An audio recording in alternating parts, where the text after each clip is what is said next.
Há muito, a humanidade vem passando por problemas relacionados ao machismo e até mesmo com relação à violência contra as mulheres. Uma espécie de intolerância que historiadores como Yuval Harari, da Universidade Hebraica de Jerusalém, Leandro Carnal, Clóvis de Barro, aqui no Brasil, muitos deles vêm falando. Entretanto, nos últimos tempos, principalmente aqui em nosso país, essa situação vem se agravando cada vez mais. No último domingo, no dia 25, portanto, ontem, foi celebrado, se é que pode se chamar assim, de celebração, né, o Dia Internacional de Violência, da não violência contra a mulher. É comum ouvir muito por aí, né, que essas agressões contra as mulheres, elas estão mais especificamente ligadas a pessoas de baixa renda, né, mulheres, casais de baixa renda e consequentemente com menos conhecimento, com menos cultura.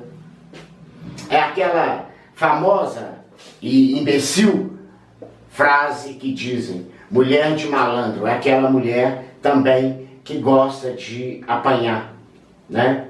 Tem tudo isso relacionado.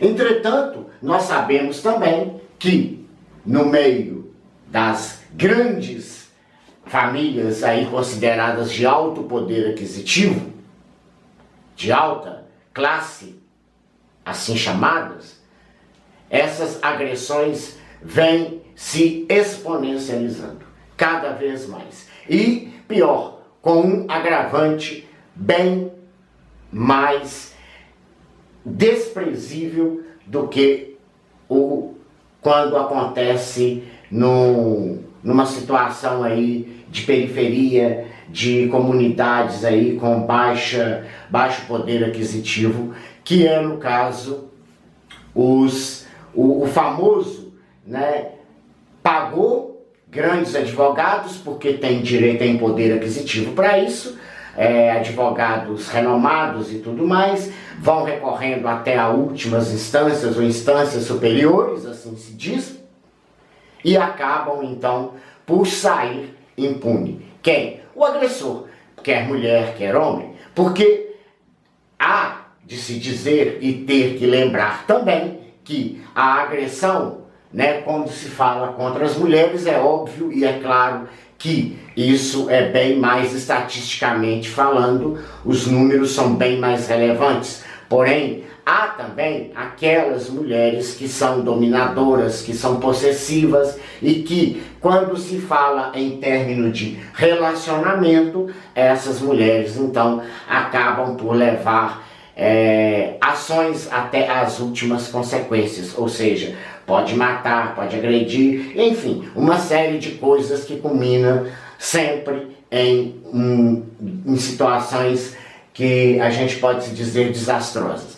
Mas é fato, é relevante, é prioritário merecer aqui esse caso que é contra as mulheres. Por quê? Nós vivemos em uma sociedade machista, prioritariamente machista. E isso não é um caso apenas aqui do Brasil.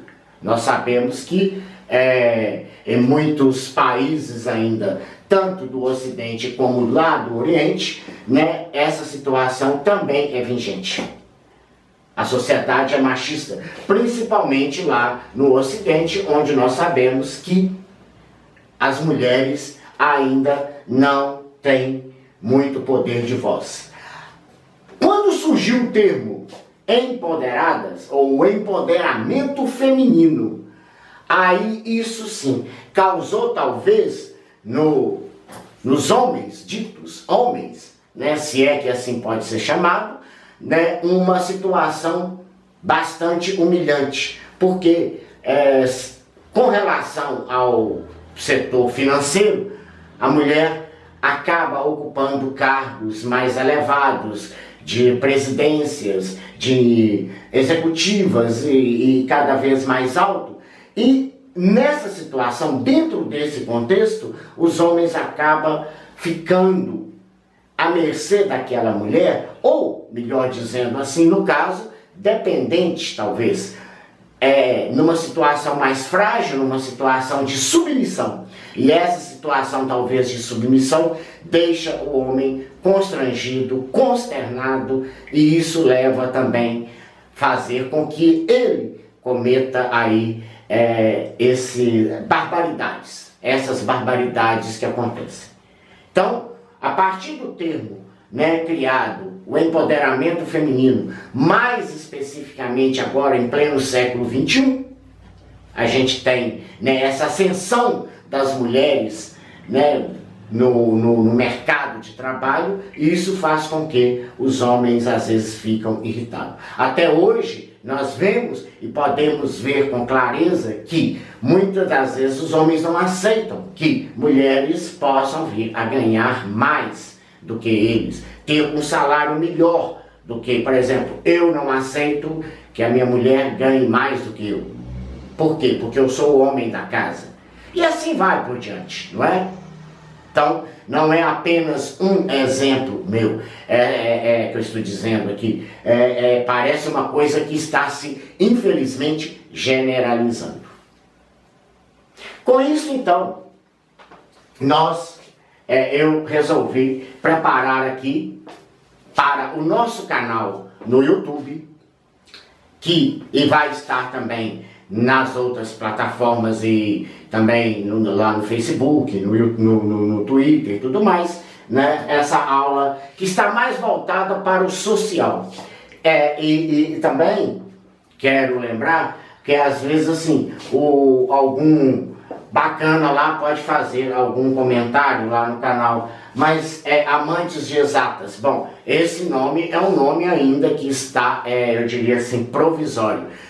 A princípio seria, mas agora com essa reestruturação que o canal todo está passando, a gente vai ter que mudar e o nome está ainda sendo debatido, viu? Porém, é uma aula mais voltada para o social e o assunto é um assunto extremamente relevante, de grande importância, e é por isso que hoje eu resolvi falar sobre isso, né? Baseado também não só no que pensa, por exemplo, né, o Yuval Harari, quando ele mesmo fala da situação que desde os primórdios, desde o início da era da humanidade, mas também nós podemos falar tanto de Leandro Carnal e Clóvis de Barro, podemos falar, claro e evidente, ele é muito bom para isso, sim, o Luiz Felipe Pondé, né, um grande filósofo também, pensador excelente aí do século, que nós temos aí do século 20, 21, e, é claro, o nosso Zygmunt Bauman, que é um sociólogo polonês, que até já nos visitou aqui no Brasil. Baseado nos pensamentos de todos eles, a gente pode chegar a um retrato do que vem acontecendo dentro da sociedade, não só internacional, mas voltando aqui para o Brasil. A intolerância. Fala-se muito nisso hoje, nessa questão de intolerância. E para isso, eu preparei aqui alguns tópicos para que a gente possa ver de forma mais clara, né? Que é a Lei Maria da Penha, né, que foi criada aí para defender a mulher, e leva esse nome porque foi a própria Maria da Penha, né, que levou isso aos políticos lá no Congresso Nacional, ou seja, tanto o Senado quanto a Câmara Federal, e acabou virando lei depois de um certo tempo. Diria-se até que seria uma tolerância zero. Acontece que até hoje pouca coisa mudou. Então, quando se fala, por exemplo, em tolerância zero, né, isso aqui não mudou muito. As mulheres ainda continuam na situação de vulnerabilidade, e isso é uma coisa que tem feito bastante vítimas dessa situação. Outro fato, não menos importante, mas também que deve ser levado em conta, é o uso de tornozeleiras eletrônicas por parte dos agressores. Quando eu estou falando agressores, porque pode ser tanto homem, que é a maioria, claro, óbvio, mas também que pode ser mulher, como eu disse no início da narrativa.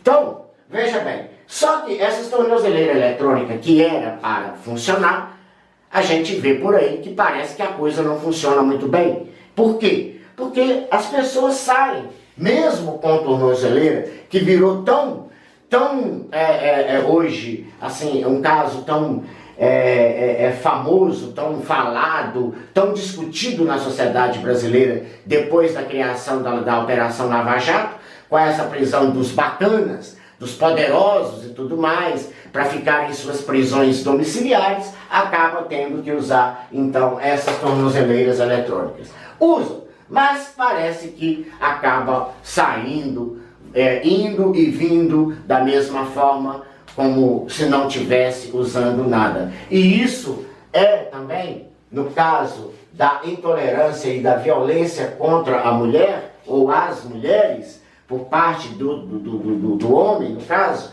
né? Isso fica bastante em evidência, porque o cara, a lei determina que ele tem que se afastar 500 metros, ou ele não pode se aproximar mais do que 500 metros da ex-companheira, porque houve já lá o fim do relacionamento. Ok, tudo bem. Mas mesmo depois de condenado, de julgado, de condenado, ou de sofrer alguma apreensão ou advertência, qualquer por parte da justiça, ele acaba se aproximando. Ele está lá usando a tornozeleira, porque foi determinado judicialmente, mas acontece que ele acaba aproximando a si mesmo.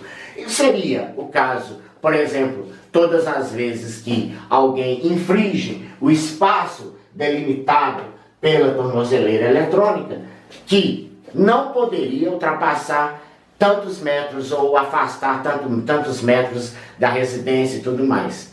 Porque lá na central daria um apito, por exemplo, e tudo mais e tal, e mostraria as coordenadas exatas onde o infrator está e o que ele, né, o ponto onde ele deveria estar e ele não está. Então quer dizer que está fraco. O uso de tornozeleiras eletrônicas é uma medida, sim, que a gente não pode descartar? Claro que não, mas precisa de aprimoramento, precisa de mais rigor também nessa situação. Enfim, em 2015, né? Em 2015, nós tivemos aí pela então presidente Dilma Rousseff, nós tivemos a criação do feminicídio. É preciso, até que a gente fale também, mais uma vez, voltando aqui, que é preciso mais rigor. Na verdade, o feminicídio trata-se de uma alteração que houve no Código Penal Brasileiro em 2015. Inclui a lei número 13.104/2015, que fala justamente da morte de uma mulher que decorre de uma violência doméstica e familiar, agressão física, verbal, sexual, psicológica. Bom, mas aí, se você falar o que vem a ser essa agressão física? Essa agressão física é quando ocorre a violência, parte para briga corporal, corpo a corpo, enfrentamento, tapas, chutes, pancadas, né, violentas e tudo mais e tal. E principalmente uma coisa muito comum, a desfiguração do rosto da mulher por parte do agressor, por parte do homem. Ele gosta para destruir a autoestima dessa mulher que, segundo ele, até então era propriedade, porque ele fala, né, que a gente sabe ninguém é de ninguém, mas no entanto, para ele, para esse homem, que se é que pode chamar esse homem, né, para esse agressor, essa mulher é objeto de uso dele, a bel prazer. Aí, então, quando ele se vê perdendo essa mulher, o que acontece? Ele parte para essa agressão física e tenta destruir a autoestima dessa pessoa. Principalmente, né, quando ele dá murros na boca, chuta os olhos, nos olhos, tudo mais, deixa praticamente com o rosto desfigurado. E aí impossibilita que a vítima possa até sair na rua, se olhar no espelho. Isso é muito sério, isso é muito agravante. É preciso de pensar nisso aí com relação à agressão física.